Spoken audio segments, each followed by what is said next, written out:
안녕하세요. 김신철 변호사입니다. 개회생 제도는 채무의 일부만 변제하고 나머지는 모두 탕감을 받을 수 있죠. 그래서 채무자들이 개회생의 장점만 생각하고 사건을 진행하시는 분들이 많은데요. 자, 그런데 어떤 제도든 장점만 있는 것은 아니죠. 그렇게 장점이 많은 제도라면 그 반대급부로 단점도 있겠죠. 그래서 오늘은 개회생을 신청했을 때 채무자에게 어떤 부분이 불리하게 되고 어떤 부분이 불편하게 되는지, 개회생을 신청하고 나서 이 부분이 후회되었다라고 말하는 부분은 무엇인지 알아보겠습니다. 먼저 첫째로 불리하게 되는 점은 신용카드 발급이 불가능하게 되고요. 또 채무자에게 아주 급한 일이 생겨도 대출을 받기가 아주 어렵다는 거죠. 집안에 경조사가 생겨서 급전이 필요한데 300만 원 정도의 소액 대출조차 받기가 어렵게 됩니다. 또 어찌어찌해서 소액 대출로 받았다고 하더라도 무려 20%의 최고 금리가 적용되죠. 그래서 그 대출 요구 조건도 굉장히 까다롭습니다.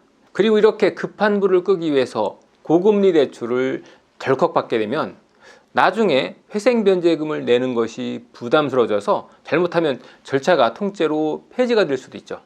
그러니까 개회생을 신청하는 시점부터는 이 추가적인 대출이나 신용카드 거래가 사실상 불가능하게 된다라고 하는 그런 것을 꼭 알고 진행하시는 게 좋겠죠.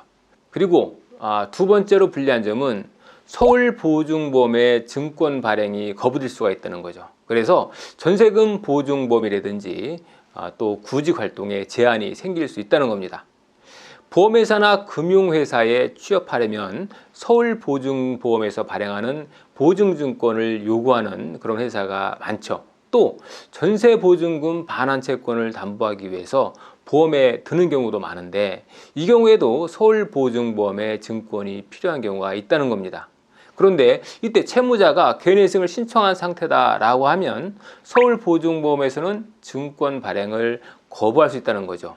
그렇다고 무조건 다 거부되는 것은 아니고요. 서울보증보험이 개회생이 채권자 목록에 채권자로 등재된 경우에 한해서만 주로 거절이 되죠. 경우에 따라서는 채무자가 성실히 개회생 변제 수행을 하고 있다라고 하면 변제 수행 증명원을 증빙 자료로 제출해서 예외적으로 증권을 발행받을 수도 있습니다. 그리고 셋째로 개회생을 신청하면 말 그대로 최소한의 생계비로만 생활해야 한다는 거죠.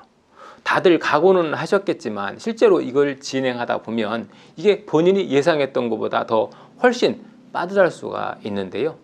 예전 같으면 한 달 생활비로 200~300만 원씩 썼는데 이제 개회생을 하면서 1인 가구 생계비로 겨우 130만 원 정도밖에 사용할 수 없게 되니까 이 돈에서 월세 내고 공과금 내고 뭐 통신비, 교통비 이런 기본적인 지출만 잡아도 100만 원이 넘어가죠. 또 여기에 식비, 경조사비 이런 걸 더하면 정말 감당하기가 어려울 수 있다는 거죠.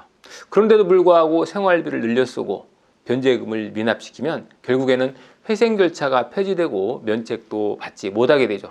그러니까 회생 변제 기간 중에는 아주 절약을 해서 사용해야 되겠죠. 자, 그리고 네 번째, 바로 조건부 인가입니다. 이 조건부 인가는 제가 여러 번 설명을 드렸었는데요. 채무자가 최대한 채무 탕감을 많이 받으려는 목적으로 일부러 처음에 소득이 낮은 직장을 구직해서 사건을 진행했다가 나중에 개회생 인가 결정을 받은 후에 더 많은 급여를 받는 곳으로 이직을 하려는 그런 분들이 있는데요. 이런 분들이 이 조건부 인가를 받게 되면 철커덕 족쇄가 채워지는 거죠. 심지어 어떤 분은 변제 계획 인가를 받을 때 조건부 인가를 받은 사실조차 제대로 확인하지 않고 신고 없이 마음 놓고 이직을 했다가 나중에 절차가 그것 때문에 폐지되는 분들도 있는데요. 주로 대구지방법원과 청주지방법원이 이 조건부 인가를 많이 내주고 있죠. 그러니까 이 지역 분들은 이 조건부 인가 대비를 철저히 하시는 게 좋겠습니다.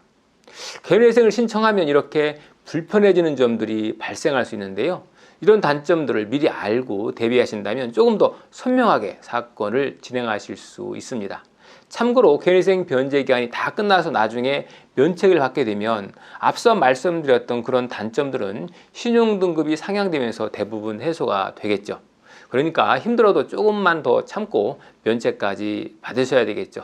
오늘은 개회생 진행 과정에서 생길 수 있는 불편한 점들이 무엇이 있는지 미리 알아봤습니다.